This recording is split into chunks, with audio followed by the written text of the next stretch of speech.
दोस्तों shalom praise the Lord. प्रभु आप सबको आशीष दे, अपने अनुग्रह अपने प्रेम से भर के रखे।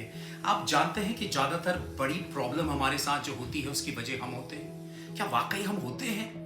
यस भाई बहनों, मैं आपको बताना चाहता हूं कि कई बार हम अपनी लाइफ में जो डिसीजंस लेते हैं, हम उन डिसीजंस के लिए कई बार हम कॉन्फिडेंस के साथ उसमें स्टेप उठाते हैं, कदम उठाते हैं। और पूरा वर्ल्ड आज आप देखिए, जो इंसानी दुनिया ने जितने भी डिसीजंस लिए हैं, और यही वजह है कि आज हम चर्चा करते हैं, हम बातें कर रहे हैं कि दुनिया का अंत आ चुका है। दुनिया के अंत आने की वजह क्या है? क्योंकि इंसान ने अपने सेपरेट जो है वो डिसीजंस लिए, वो खुद की विजडम, अपनी बुद्धि के अनुसार वो फैसले लेता है। और कई बार जब हम डिसीजंस लेते हैं उसमें ठोकर खाते हैं, गिरते हैं, फिर हम क्वेश्चन उठाते हैं खुदा पर। देखिए, खुदा ने अपना आत्मा हमें दिया, यानी कि होली स्पिरिट हमें दिया। और क्यों दिया?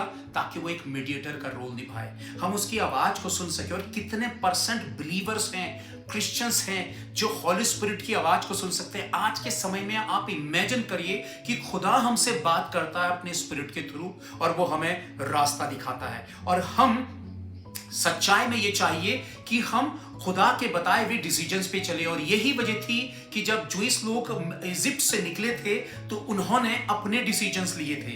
उन्होंने खुदा का बताया हुआ रास्ते को इग्नोर किया और उन्होंने कहा कि नहीं, जो हम देख रहे हैं, जो हम समझ रहे हैं, जो हम जान रहे हैं, उस रास्ते में चलेंगे। और यही वजह थी कि जहां उन्होंने 11 दिन के भीतर पहुंचना चाहिए था, उन्हें 40 साल लगे।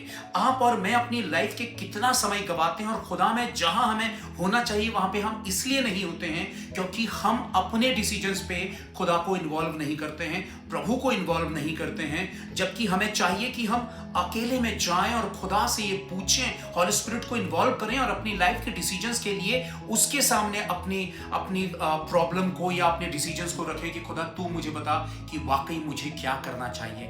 दोस्तों, मैं आपको सच बताना चाहता हूं कि हम खुदा को, हम क्राइस्ट को अपना खुदा तो कहते हैं, लेकिन हम अपनी जिंदगी में उसको बहुत पीछे रखते हैं। हम फर्स्ट प्रायोरिटी नहीं देते हैं। हम अपनी छोटी से छोटी और बड़ी से बड़ी चीज पर उससे पहला स्थान नहीं देते हैं। और जब हमने उसे ही प्रायोरिटी नहीं दी है अपनी लाइफ के डिसीजंस में, तो फिर हम उससे होप क्यों रखते हैं कि वो आए और हमारी लाइफ पे इन्वॉल्व हो और हमारे मसलों को दूर करे, हमारी प्रॉब्लम्स को सॉल्व करे।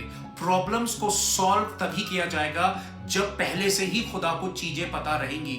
आप खुदा का हाथ पकड़कर वास्तव में चल रहे हैं तो वाकई। क्राइस्ट ने एक बात कही थी जो मैं आपको बताना चाहता हूं। उसने अपनी बात कही थी, जॉन चैप्टर जब आप 8 देखते हैं, और उसमें बड़ी खूबसूरत सी बात उसने कही कि मैं सर्वदा वही करता हूं जो मेरा पिता कहता है। मेरा पिता मुझसे प्रेम रखता है और वो सदा मेरे साथ रहता है। रीजंस क्या थी खुदा का उसके साथ रहने की? क्योंकि वो हमेशा अपने पिता की बात को मानता था।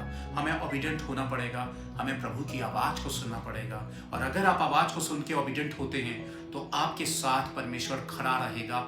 मुश्किल मुसीबतें कितनी बड़ी क्यों ना हो, वो आपका हाथ पकड़कर उसमें से आपको उभार के ले जाएगा। इसलिए आपके डिसीजंस कई बार आपके फेलियर की वजह बनते हैं, और कई बार आप डिसीजंस लेने के बाद खुदा पर इल्जाम लगाते हैं। आप अपने डिसीजन पर खुदा को इन्वॉल्व करिए ताकि आप वाकई सच्ची सफलता हासिल कर सकें।